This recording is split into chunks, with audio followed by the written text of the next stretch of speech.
નમસ્કાર ગુજરાત। આજના મુખ્ય સમાચારની અંદર રૂપાલા સામે પરેશ ધાનાણી લડશે ચૂંટણી, ખેડૂતો માટે સંકલ્પ પત્ર, ખેડૂતોને દેવું માફ થશે, રાશન કાર્ડમાં મોટા સમાચાર, આ કાર્ડમાં મળશે 2 લાખ રૂપિયાનો વીમો, પાક વીમા યોજના ફરી શરૂ, લાખો લોકોને થશે ફાયદો, દીકરીઓ માટે 2 નવી યોજના, 300 યુનિટ વીજળી મફત મળશે, ખેડૂતોને સહાય, આધાર કાર્ડ બાબતે મોટી જાહેરાત, ગેસ સિલિન્ડરમાં મળશે સબસિડી, 2000નો હપ્તો ક્યારે આવશે, સોનું 10,000 રૂપિયા મોંઘું થયું છે, વાહન ખરીદવા માટે મળશે સબસિડી અને આજના સૌથી મોટા ખેડૂત સમાચાર। મિત્રો, દરેક સમાચાર દરેક માહિતી જણાવું એ પહેલાં ગુજરાતના જે પણ મિત્રો ચેનલ પર જો નવા આવ્યા છે મિત્રોને ખાસ વિનંતી છે કે ચેનલને સબસ્ક્રાઈબ કરવાનું ભૂલતા નહીં, સાથે આજનો આ વિડીયો છે તેને અંત સુધી જોતા રહેજો। તો મિત્રો, અત્યારના તાજા સમાચારની અંદર વાત કરીએ તો આંદોલન પાર્ટ 2 શરૂ થશે કે નહીં? છેલ્લા 24 દિવસથી ચાલી રહેલી ક્ષત્રિય સમાજના વિરોધનો અંત લાવવા સીએમ હાઉસ ખાતે એક બેઠક મળી હતી જે નિષ્ફળ ગઈ હતી। મિત્રો, રૂપાલા બાબતે કોઈ સમાધાન નહીં થાય તો શું આંદોલન શરૂ થશે? રૂપાલાએ ફોર્મ ભરી દીધું છે મિત્રો। ભાજપ હવે પાર્ટ 2 શરૂ થાય તે પહેલા ડેમેજ કંટ્રોલ કેટલું સફળ રહેશે તે જોવાનું રહેશે મિત્રો, આગળના સમાચારની અંદર વાત કરીએ તો ખેડૂતો માટે સારા સમાચાર આવ્યા છે। ચોમાસાની ઋતુને લઈને ખેડૂતો માટે સારા સમાચાર આવ્યા છે। ચાલુ વર્ષે ચોમાસાની સિઝન સામાન્ય કરતાં સારી રહેશે, જેમાં જૂનથી સપ્ટેમ્બરમાં ચોમાસું ખૂબ જ સારું રહેવાના અહેવાલ છે। દેશમાં 104થી 110% વરસાદ નોંધાશે। સરેરાશ વરસાદ પણ સારો રહેશે। 4 મહિનાના ચોમાસામાં સરેરાશ વરસાદ 666 મીમી નોંધાઈ શકે છે મિત્રો। દેશમાં 1 જૂનની આસપાસ કેરળમાં ચોમાસું પ્રવેશ કરશે। અલ નીનોની અસરના કારણે ગુજરાતમાં પણ સારો વરસાદ પડી શકે છે મિત્રો, આગળના સમાચારની અંદર વાત કરીએ તો ખેડૂતો માટે સંકલ્પ પત્ર, તેમાં મિત્રો વાત કરીએ કે પીએમ કિસાન યોજના હેઠળ ખેડૂતોને 6,000 રૂપિયાની વાર્ષિક નાણાકીય સહાય પૂરી પડાશે। પીએમ પાક વીમા યોજનાને મજબૂત બનાવવા પાકના નુકસાનનું ઝડપી અને સચોટ મૂલ્યાંકન અને સમયસર ચૂકવણી સાથે ખેડૂતોની સમસ્યાનું તાત્કાલિક નિવારણ કરવામાં આવશે। મિત્રો, મુખ્ય પાકો માટે એમએસપીના ભાવોમાં પણ વધારો થઈ શકે છે।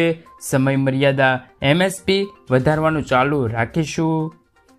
કઠોળના ઉત્પાદનમાં ભારતને આત્મનિર્ભર બનાવવા માટે અન્નદાતાઓને સમૃદ્ધ બનાવશે। મિત્રો, ત્યારબાદ સંકલ્પ પત્રમાં વાત કરીએ તો શાકભાજીના ઉત્પાદન માટે નવા સ્થાપના કરવામાં આવશે। બાજરીને વિશ્વમાં ઓળખાણ અપાવી છે। હવે અમે બાજરીને સુપરફૂડ તરીકે સ્થાપિત કરશું। નાના ખેડૂતોને બાજરીની ખેતી કરવા પ્રોત્સાહન આપવામાં આવશે। મિત્રો, હવામાનની આગાહી જેવી કૃષિ સંબંધિત પ્રવૃત્તિઓ માટે સ્વદેશી ભારતીય કૃષિ ઉપગ્રહ લોન્ચ કરાશે। મિત્રો, ત્યારબાદ ખેડૂત માટે સંકલ્પ પત્રની વાત કરીએ તો આવતા 5 વર્ષ સુધી મફત રાશન, પાણી, ગેસ કનેક્શન, પીએમ સૂર્ય ઘરથી 0 વીજળી આવશે। આયુષ્માન ભારતથી 5 લાખ સુધીની સારવાર મફત મળશે, તે પણ આગળ પણ ચાલશે। મિત્રો, મધ્યમ વર્ગના પરિવારોને પાકા ઘર અપાશે।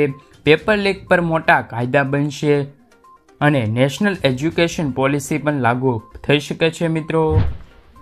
મિત્રો, ત્યારબાદના સમાચારની અંદર વાત કરીએ તો રાશન કાર્ડ ધારકો માટે મોટા સમાચાર। દેશમાં હજારો લોકો પાસે રાશન કાર્ડ નથી, જેમના કારણે તેઓને સરકારની આ યોજનાનો લાભ નથી મળી રહ્યો। આવી સ્થિતિમાં જો તમે પણ રાશન કાર્ડ બનાવવાનો વિચાર કરી રહ્યા છો તો તમે 1 સપ્ટેમ્બરથી લઈને 30 સપ્ટેમ્બર સુધી રાશન કાર્ડ માટે ઓનલાઈન અરજી કરાવી દેજો। આ સમયે જે લોકોએ સમય મર્યાદે અરજી નહીં કરી શકે તો તેમને રાશન કાર્ડ આપવામાં આવશે નહીં। મિત્રો, આગળના સમાચારની અંદર વાત કરીએ તો 12 ગેસના બાટલા પર સબસિડી મળશે। કેન્દ્ર સરકાર પેટ્રોલ અને ડીઝલના ભાવ પર અંકુશ લેવા માટે તમામ પ્રયાસો કરી રહ્યા છે। તેમની સાથે એલપીજી સિલિન્ડરની કિંમત પર ઘણો અંકુશ આવી શકે છે। એલપીજીની કિંમતમાં છે તે થોડીક રાહત માટે વિવિધ ઉપાયો ઘટાડવામાં આવી શકે છે। મિત્રો, સરકાર હાલમાં પીએમ ઉજ્જવલા યોજનાના લાભાર્થીઓને સિલિન્ડર પર 200 રૂપિયાની સબસિડી આપે છે. ઓગસ્ટ 2023માં તેમને વધારીને 300 રૂપિયા કરવામાં આવી હતી. આ સબસિડી દર વર્ષે 12 એલપીજી સિલિન્ડર પર આપવામાં આવી જશે. મિત્રો સમાચારની અંદર આગળ વાત કરીએ તો ચૂંટણી દેવા માફી અંગે જાહેરાત. ખેડૂતો માટે સૌથી મોટા સમાચાર આવ્યા છે. તમામ ખેડૂતો માટે આ સમાચાર ખૂબ જ અગત્યના છે. દેવા માફીને લઈને મોટા સમાચાર આવ્યા છે. મોદી સરકાર 2004ના વર્ષમાં જ્યારે સત્તા ઉપર આવી હતી ત્યારે તેમણે કહ્યું હતું કે 2022 સુધીમાં ખેડૂતોની આવક બમણી કરી દેવામાં આવશે. મોદી સરકાર આ વચન આપ્યું હતું અને કહ્યું હતું કે મોદી સરકારનું તો વચન ખૂબ જ અનેરું છે.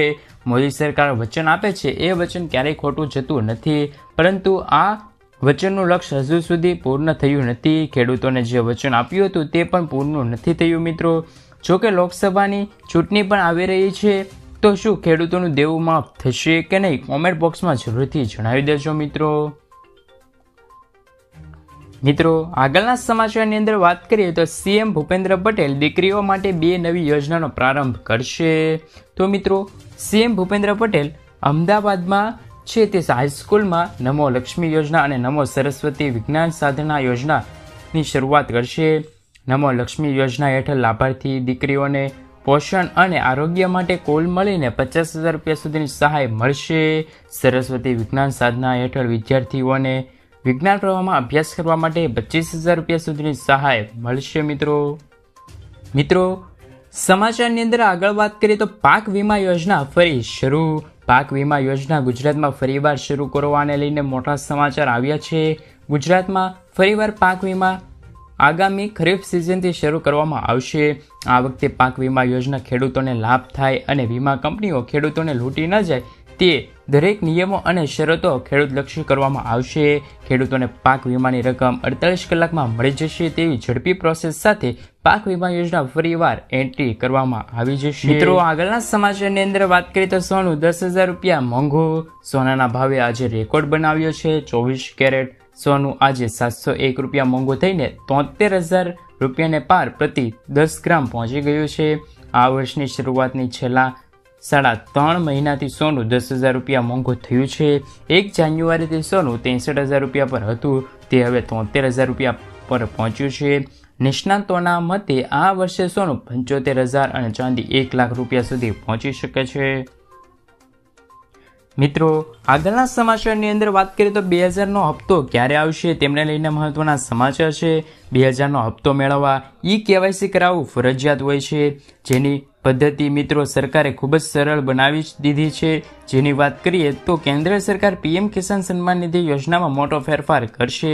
PM કિસાન સન્માન નિધિ હેઠળ નોંધાયેલા ખેડૂતોને હવે KYC માટે વન ટાઈમ પાસપોર્ટ અથવા તો ફિંગરપ્રિન્ટની જરૂર પડશે નહીં. ખેડૂતો ફેસ ઓથોરિટેશન અથવા તો ફેસ સ્કેનિંગ દ્વારા કાર્ય પૂર્ણ થશે. આ માટે કેન્દ્રીય કૃષિ મંત્રી નરેન્દ્રસિંહ તોમરે PM કિસાનની મોબાઈલ એપ દ્વારા છે તેમાં સુવિધા મળવાપાત્ર રહેશે. મિત્રો સમાચારની અંદર આગળ વાત કરીએ તો 300 યુનિટ વીજળી મફત મળશે. કેન્દ્રીય મંત્રી સીતારમણ એ બજેટમાં એક જાહેરાત કરતા કહ્યું છે કે સરકાર વીજળીની સમસ્યા ખતમ કરશે અને દેશને વીજળી વિના ઊભા કરવા પ્રતિબદ્ધ બનશે. દેશમાં કરોડો ઘરોમાં રૂફટોપ સોલર સેટ લગાવવામાં આવશે. બજેટમાં જાહેરાત કરવામાં આવી હતી કે દરેક ઘરમાં 300 યુનિટ સૌર ઉર્જા ઉત્પન્ન કરવામાં આવશે. તમને કહ્યું કે દરેક પરિવાર દર વર્ષે 15,000 થી 18,000 રૂપિયાની બચત કરશે. સરેરાશ પૂર્ણ થયા બાદ બાકીની રકમ છે તે વીજળીના વિતરણ કંપનીઓ તમને આપી દેશે. મિત્રો ત્યારબાદના સમાચારની અંદર વાત કરીએ તો પાક ધિરાણ લોન થશે માફ. ખેડૂતો માટે સારા સમાચાર આવ્યા છે. પાક ધિરાણ લોનને લઈને ખેડૂતોની માંગ કરવામાં આવી હતી કે ખેડૂતોને લોનના પૈસા બેંકમાં ભરવા માટે બહારથી વ્યાજે પૈસા લાવીને વ્યાજ ભરવું પડે છે. તેથી ખેડૂતોને ઓટો રિન્યુ સુવિધા આપીને ખેડૂતોને થોડીક રાહત આપવામાં આવે તેવી ખેડૂતો દ્વારા છે તે માંગણી કરવામાં પણ આવી રહી હતી. ખેડૂતોએ લીધેલી લોનની નવાજૂની કરવા ખેડૂતો પાસેથી કેશ પેમેન્ટ માંગવાની બદલે ડાયરેક્ટ બેંકમાંથી ઓટો રિન્યુ કરી દેવામાં આવે. મિત્રો આધાર કાર્ડને લઈને મહત્વના સમાચાર સામે આવ્યા છે. આધાર કાર્ડને અપડેટ કરવાની સમય મર્યાદા જાહેર કરવામાં આવી છે. આધાર કાર્ડ ધારકો માટે 14 જૂન 2024 સુધીમાં મફતમાં અપડેટ કરાવી લેજો. આ સેવા માય આધાર પોર્ટલ પર ઉપલબ્ધ છે. જો તમને આધાર કાર્ડમાં કોઈ ફેરફાર કરવા માંગો છો તો તમે તે વહેલા તે પહેલાંના ધોરણે છે તે આધાર કાર્ડમાં અપડેટ કરાવી લેજો.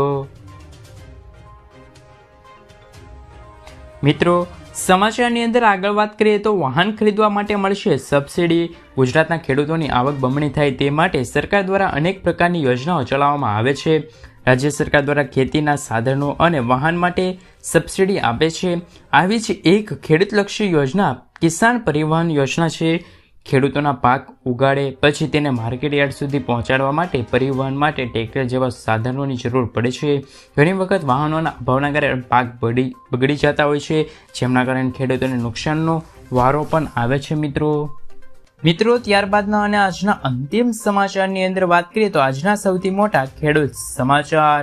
તો મિત્રો, અમરેલી જિલ્લામાં મોટાભાગના ખેડૂતો દ્વારા કપાસ, મગફળી, સોયાબીન, ઘઉં, ચણા તેમજ તલ, સફેદ અને કાળા તલનું વાવેતર કરવામાં આવ્યું હતું. સાવરકુંડલા યાર્ડમાં મોટી મગફળી 1215 રૂપિયાના ભાવે બોલાઈ રહ્યા હતા. સાવરકુંડલા માર્કેટિંગ યાર્ડમાં કપાસના ભાવ 1350 રૂપિયાથી લઈને 1500 રૂપિયા સુધી નોંધાયા છે, જ્યારે કપાસના 1075 મણની આવક નોંધાઈ હતી. સાવરકુંડલા યાર્ડમાં ચણાની જણસીની હરાજી પણ કરવામાં આવી હતી. મિત્રો, ત્યારબાદના સમાચારની અંદર વાત કરીએ તો જનધન ખાતામાં આવશે પૈસા. કેન્દ્ર સરકાર દેશવાસીઓને આર્થિક રીતે સશક્ત બનાવવા માટે અનેક યોજનાઓ ચલાવી રહી છે. મોદી સરકાર વર્ષ 2014માં પ્રધાનમંત્રી જનધન યોજના શરૂ કરી હતી. આ યોજના દેશવાસીઓને બેન્કિંગ સિસ્ટમ સાથે જોડવાના ઉદ્દેશ સાથે તેમજ સસ્તી નાણાકીય સેવાઓનો લાભ આપવા ઉદ્દેશથી શરૂ કરવામાં આવી હતી. જનધન યોજના હેઠળ ઝીરો બેલેન્સ એકાઉન્ટ ખોલવામાં આવ્યું હતું. પ્રધાનમંત્રી જનધન યોજનાનો